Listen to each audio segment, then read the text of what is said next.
Bine ai venit! În episodul cu numărul 13 vreau să-ți prezint rețeta mea de tocăniță de cartofi cu carne de porc.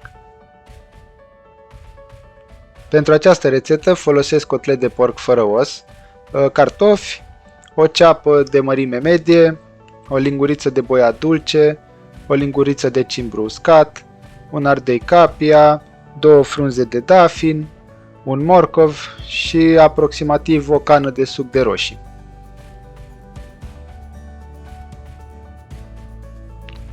Rețeta începe cu tăierea legumelor și a bucății de carne, încercând să păstrez dimensiuni egale pentru ca acestea să se gătească uniform. În plus, prefer să tai carnea și cartofii în cuburi mici, pentru că așa condimentele își vor face treaba mult mai bine.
Morcovul rămâne singura legumă din această rețetă pe care o voi da prin răzătoare.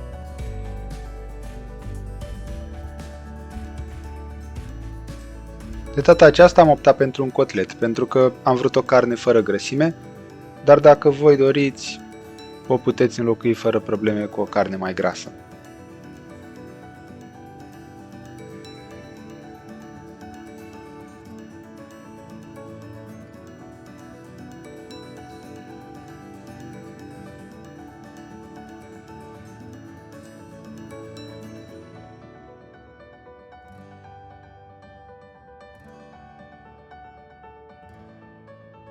Am pus 4-5 linguri de ulei într-o oală bine încinsă, am așteptat un minut, iar acum adaug carnea pe care o prăjesc bine pe toate părțile. Așa arată carnea prăjită la foc mediu, iar în continuare mă folosesc de uleiul rămas în oală pentru a căli ceapa, ardeiul și morcovul pentru aproximativ 2-3 minute. Cât despre urmele lăsate de carne, nu vă speriați, acestea se vor desprinde de oală și vor da un gust deosebit preparatului.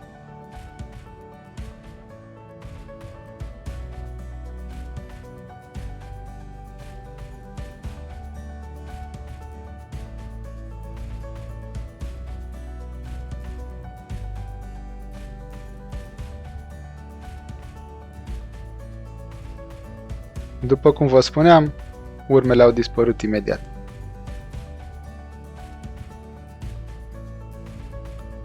După ce s-au călit primele legume, adaug cartofii și condimentele, adică o linguriță de boia, o linguriță de cimbru, 2 frunze de dafin, sare și piper după gust. Amestec bine și mai las la călit pentru aproximativ 2 minute.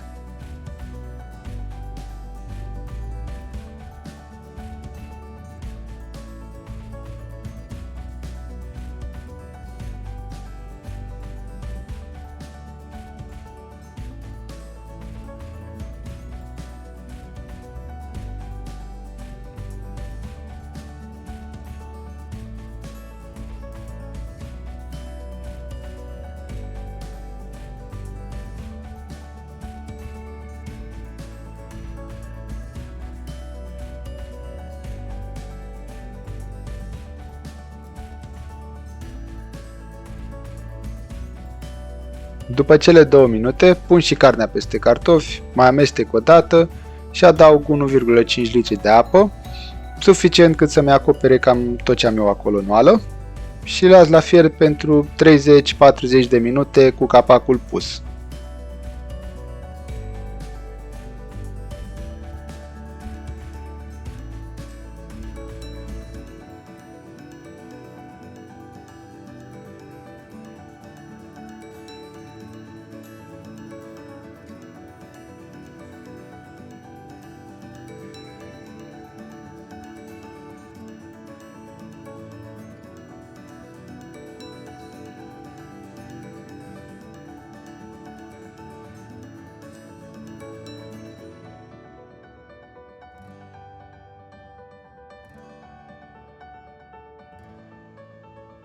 După acele 30-40 de minute am ajuns la ultima etapă în care adaug cana de suc de roșii sau după cum v-am scris și mai jos puteți adăuga și bulion sau pastă de roșii, doar că într-o cantitate mai mică de o cană și mai las la fiert pentru maxim 5 minute.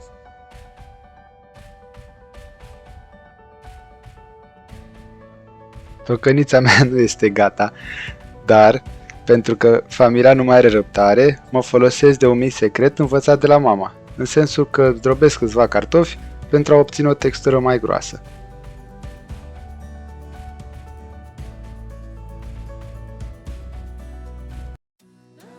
Sper că ți-a plăcut rețeta mea, iar în cazul în care vrei să adaugi ceva, nu ezita să folosești secțiunea de comentarii sau mă poți găsi direct pe Instagram. Și dacă dorești să vezi mai multe rețete, mă poți susține printr-un simplu like sau subscribe. Îți doresc poftă bună!